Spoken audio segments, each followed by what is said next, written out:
भिलनी महातपस्विनी सबरी जाको नाम, मतंग मुनि कहकर गए तो ही मिलेंगे राम, तो ही मिलेंगे राम। सोने की चिड़िया माँ भारती और सत्य सनातन धर्म के सबसे आदर्श पुरुष मर्यादा पुरुषोत्तम भगवान श्री राम को मैं नमन करता हूँ। ऋषि मुनियों के कई जन्मों के तपस्या के बाद भी नहीं मिले वो सबरी के घर स्वयं चलकर आए और न सिर्फ दर्शन दिए बल्कि सबरी के जूठे बेर भी खाते हैं।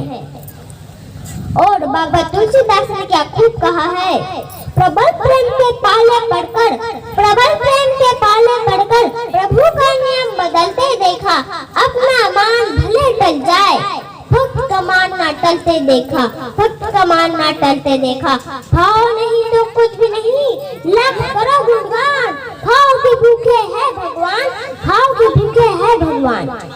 जब हम पूजा करते हैं तो हमारे अंदर सच्चा भाव नहीं होता, इसलिए भगवान हमको नहीं मिलते, वो हमको लॉलीपॉप पकड़ा देते हैं। कौन सा लॉलीपॉप? मान, बड़ाई, प्रतिष्ठा।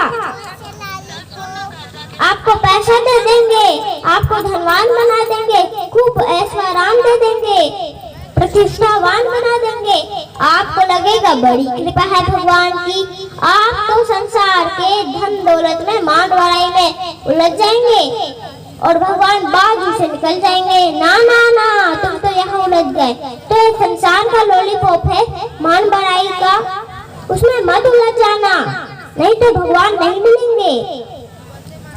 और अब देखते हैं कि माता सबरी के बारे में क्या हुआ। पर ये सबरी क्या है, सबरी का अर्थ क्या होता है? तो कुछ संत कहते हैं जो सब्र कर सकती है उसे सबरी कहते हैं, जहाँ पे सब्र होता है उसे सबरी कहते हैं। कुछ संत ये कहते हैं जो सबसे बड़ी है, सबसे मुक्त है, प्राण को सबसे मुक्त है, उसे सबरी कहते हैं। और माता सबरी अपने पूर्व जन्म में क्या थी? तो माता सबरी अपने पूर्व जन्म में एक रानी थी और वो एक बार तीर्थराज प्रयाग के मेले में गई और वो भगवान की बहुत बड़ी भक्त थी। जिस तरह इस जन्म में भी उसी तरह उस जन्म में भी। तो वो ये सोचकर मेला में गई कि ऋषि मुनियों के दर्शन करूंगी, भगवान की कथा सुनूंगी। बहुत सारे ऋषि मुनि वहाँ कथा सुनाने आए थे और रानी राजा से ये इच्छा कहती है, अपना ये विचार बताती है। तो राजा कहते हैं ये तो बहुत अच्छा विचार है, पर हमको अपने मर्यादा में भी चलना चाहिए। आप कोई साधारण नारी नहीं हो, आप महारानी हो, इसलिए आपको भगवान की कथा सुनना शोभा नहीं देता। रानी दुखी होती है और कहते हैं आग लगे ऐसी रानी को जो ऋषि मुनियों के दर्शन करने नहीं देती। आग लगे ऐसी रानी को जो भगवान की कथा सुनने नहीं देती। और आधी रात को वो गंगा नदी के तट पर जाकर भगवान से कहती है कि भगवान, मुझे पता है कि आत्महत्या करने से बड़ा कोई पाप नहीं होता, पर मैं वो पाप कर रही हूँ, इसलिए मुझे क्षमा करिएगा। और मरते मरते उन्होंने भगवान से यही प्रार्थना की कि अगले जन्म में मुझे कोई रानी मत बनाना, मुझे एक साधारण स्त्री बनाना, एक छोटी जात में जन्म लेना चाहती हूँ। और वही अगले जन्म में माता सबरी कहलाई। और जब माता सबरी बड़ी हुई, विवाह के लायक हो गई, तो एक रात वो खिड़की से बाहर देखती है कि बहुत सारे पशु पक्षी थे। तो वो अपने पिता से कहती है कि इतने सारे पशु पक्षी यहाँ पे क्या कर रहे हैं? तो वो कहते हैं कि जब मेहमान आएंगे तो उनको इनका मांस खिलाया जाएगा। इनका मांस खिलाया जाएगा। और माता सबरी बहुत दुखी होती है और कहती है, साथी घर पे भी क्या करूंगी, मेरे कारण तो ये निर्दोष पशु मारे जाएंगे। और उन सारे जानवरों को बलि कर दी। उन्होंने कहा, हिरन तू बलि, खरगोश तू बलि। सारे जानवर को उन्होंने बलि कर दिया और सारे जानवरों ने माता सबरी को आशीर्वाद दिया। कहा कि तुमने हमको बलि किया है और हम तुम्हें बलि करेंगे, और अब भगवान तुम्हें बलि करेंगे।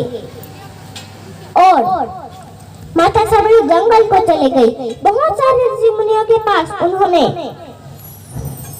उन्होंने शिक्षा मांगा, लेकिन सारे ऋषि कहते कि तुम स्त्री हो और हम स्त्री को शिक्षा नहीं देते। और मदन मुनि के आश्रम में वो पहुंचती है और छुप छुप कर उनकी सेवा करती है, छुप छुप कर करती है। कहीं कोई ये ना कहे कि तो छोटी जात वाली हमारी सेवा क्यों करती है। और एक रात माता सबरी को कुछ लोगों ने देख लिया और उनको मदन मुनि के पास ले गए। और मदन मुनि कहती है कि तुम हमारी सेवा क्यों करते हो, और वो भी छुप छुप कर। माता सबरी ने अपनी सारी कथा मदन मुनि को बताती है और मदन मुनि कहती है कि कोई बात नहीं, अब तुम मेरे आश्रम में रहोगी। और माता सबरी कहती है, अगर मैं आपके आश्रम में रहूंगी तो दुनिया क्या कहेंगे। मदन मुनि कहते हैं कि मैं मतंग हूँ और मतलब हाथी होता है, और जब हाथी चलता है तो कुत्ता भौंकता है, लेकिन हाथी को उससे कुछ मतलब नहीं होता, वो अपना काम करता है। मैं भी उसकी तरह जितने भी कुत्ते भौंक रहे हैं उनको भौंकने दो, मुझको उससे कुछ मतलब नहीं है, मैं अपना काम कर रहा हूँ। और जब गुरुजी मरने लगे तो सभी लोग कह रहे थे गुरुजी जा रहे हैं, गुरुजी जा रहे हैं। अब यहाँ पे देखिए, माता सबरी इतनी भोली थी कि उनको ये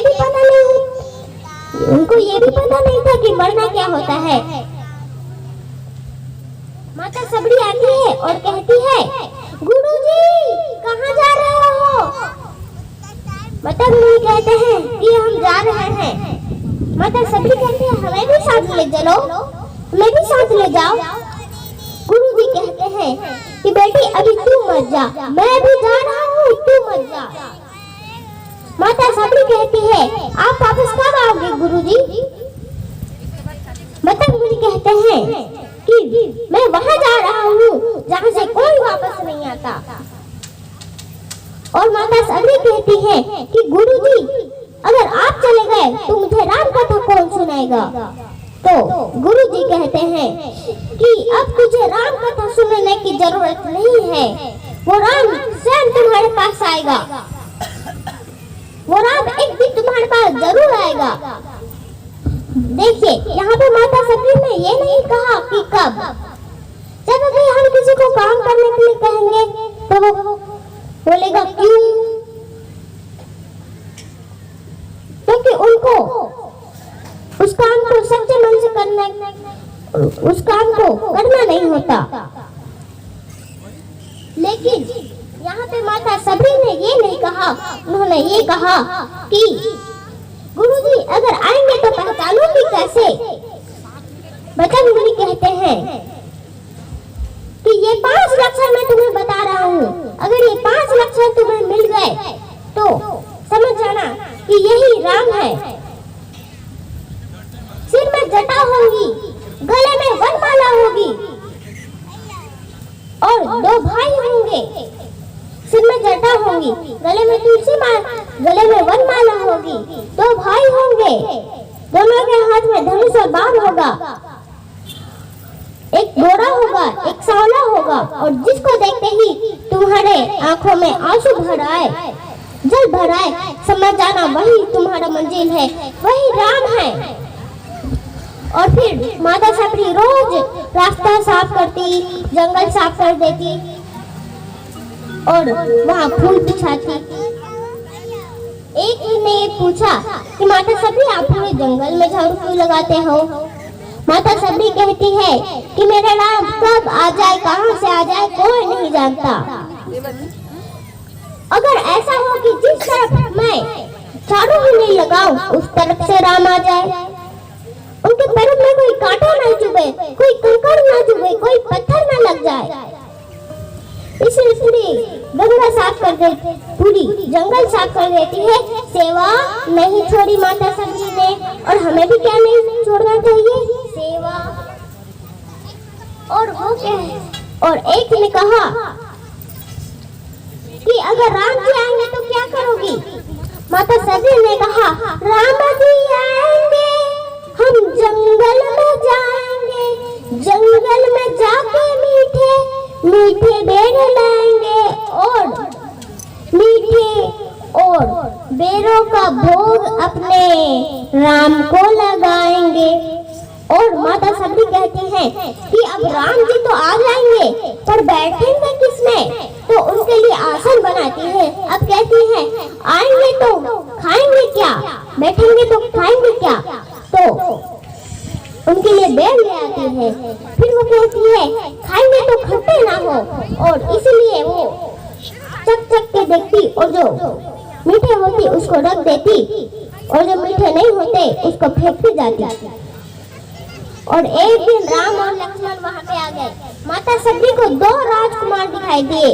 माता सबरी कहते हैं ये बच्चे भी ना पूरा परेशान कर देते हैं, रोज झाड़ू लगाती हूँ उसको बिखरा देते हैं, फूल बिछाती हूँ उसको बिखरा देते हैं, डंडा पकड़ के उनको भगाने वाली थी तभी कहती है ये बच्चे तो नहीं लगते, ये तो कोई और है, जिनको अंदर ले जाना था उसी को मारने लग गई, ये तो राम है।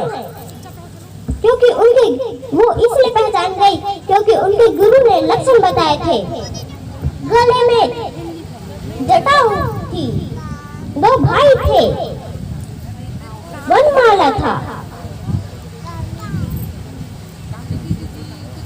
दोनों के हाथ में धनुष और बाण थे, एक गोरा था एक सांवला था, और उन्हें वो और भगवान राम के चरणों में वो गिर पड़ी और आंख से आंसू निकल रही थी। वो बोले कहां से जाऊं गंगा जल लाने, कहां से जाऊं एक लोटा जल लेने।